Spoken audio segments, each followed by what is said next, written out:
ball on your way up. Many players make it easy for the defender to strip the ball by swinging the ball hip to hip on their way up. You must not only break this habit, but to avoid the strip, you can't even bring the ball up through your shot pocket. So to avoid the strip, use one of the following techniques. Hide the ball from the defender. Keep it on your outside hip, far away from him, and let your body protect the ball.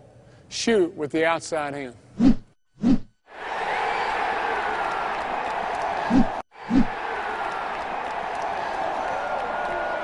Turn your back to the defender so that your body is between him and the goal. Lay the ball up with your outside hand.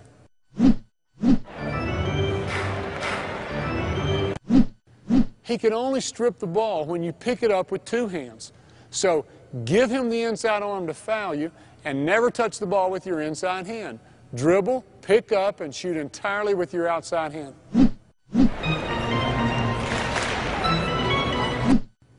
As you saw in the previous chapter, if you lean into the defender, he may give up the space in order to avoid the foul. He can't strip you if he's behind you.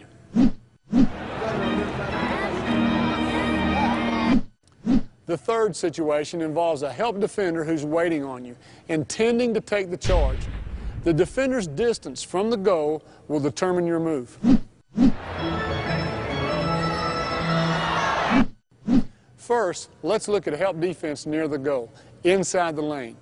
You must change the line of your drive and show the official that you're avoiding the charge.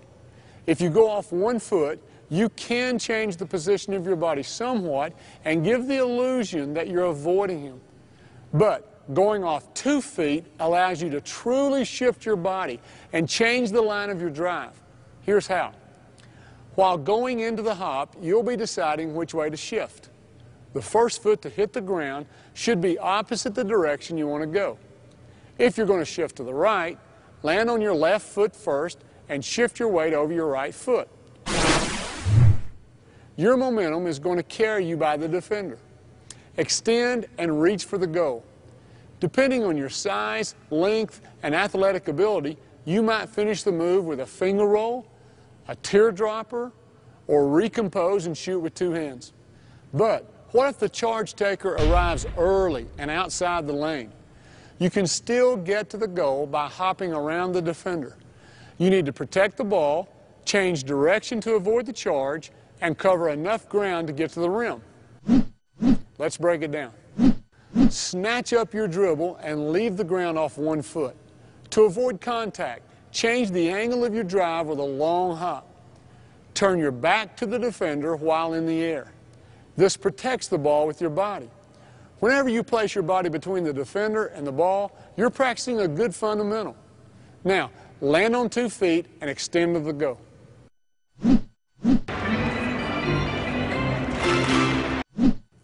In this section, let's look at 3 different situations in which you're going to encounter a shot blocker. First, he arrives late from behind you. Second, he arrives at the same time at an angle.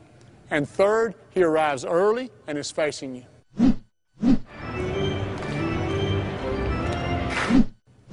If the shot blocker is late and is coming from behind you, there's 2 ways to avoid the block. If you're driving from the wing or baseline, your best move might be to let your momentum carry you to the other side of the goal and use the rim for protection. Once he's committed to blocking you on one side of the goal, he can't change to the other side in midair.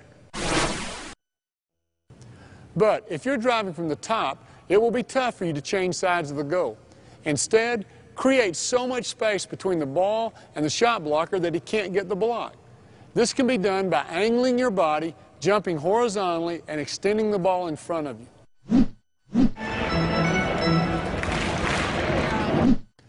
If the shot blocker arrives at the same time but not positioned on your line to the basket, then his angle is going to allow you a chance at a 3-point play.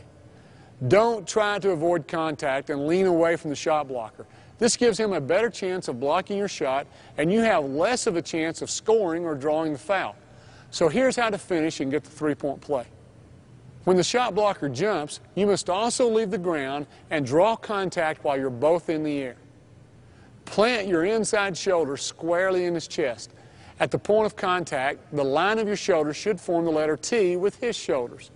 Don't open up. That would let him in to block your shot. With contact on your inside shoulder, you must shoot with your free hand, your non-contact arm. Most importantly, do not continue your drive straight to the goal because his contact will knock you off of the line of the drive.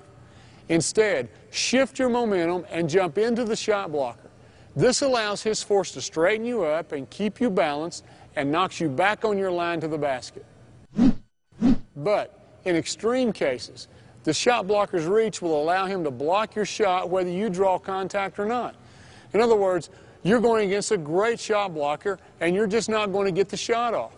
So if you're not going to get the bucket, at least draw contact, get the foul, and get your points at the free throw line.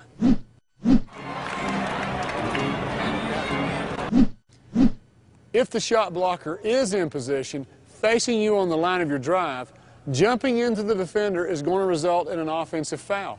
So what's your strategy now? I'll give you two options. Create more space away from him with the side hop. This is done by pushing off with the inside foot and landing on 2 feet at a good angle for the bank shot. If you're driving the right side, then push off with the left foot. If you're driving the left side, then push off with the right foot.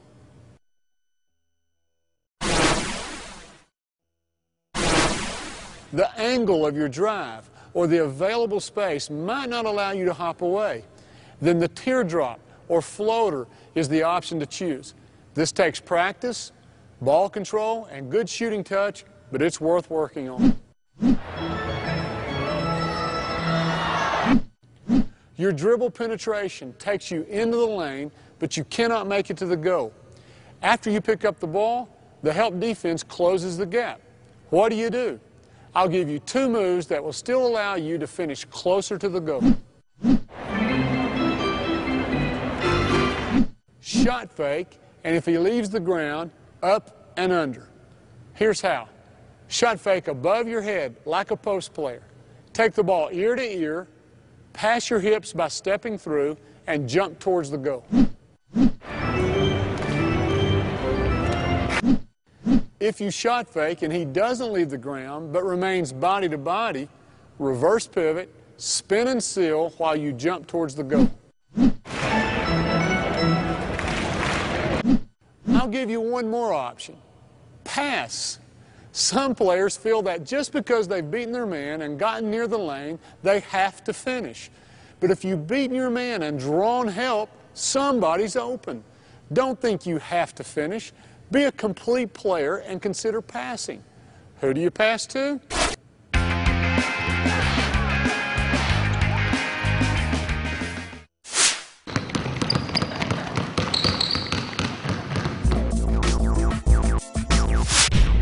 What do I mean by dribble attack? Let me first tell you what it doesn't mean. I don't mean for you to catch the ball on the perimeter, immediately waste your dribble, back up and begin to attack. That simply says that you don't know how to attack from triple threat. I'm also not talking about standing on the perimeter and dribbling 17 times without going anywhere. In a real game, you only have 4 seconds because the 5th second's a violation and the other team's ball. Dancing in one place while you show the defense every weapon in your arsenal is not smart. Plus, dribbling in place gives the other 4 defenders time to get into their defensive help positions. Now, if you do manage to get by your man, the odds are that help defense is going to be there to stop you. And let's face it, if a player can stand in one place and shine his or her shoes with 7 or 8 dribbles, it's because the defense is backed off, giving her plenty of space and begging her to shoot the ball. And obviously, she can't shoot. Only a fool would step up and give her a chance to drive. The best thing for this player to do is get a jump shot and work on her shooting range. So here's what I do mean by dribble attack, and this chapter is divided accordingly. You have the ball outside of your shooting range, and you must close the gap to your defender off the dribble. Or you've used your dribble to come off a ball screen or to look for a good passing angle, but nothing develops, and now you need to attack. I'm not going to log for you all the types of dribbles that you can use at the point of attack.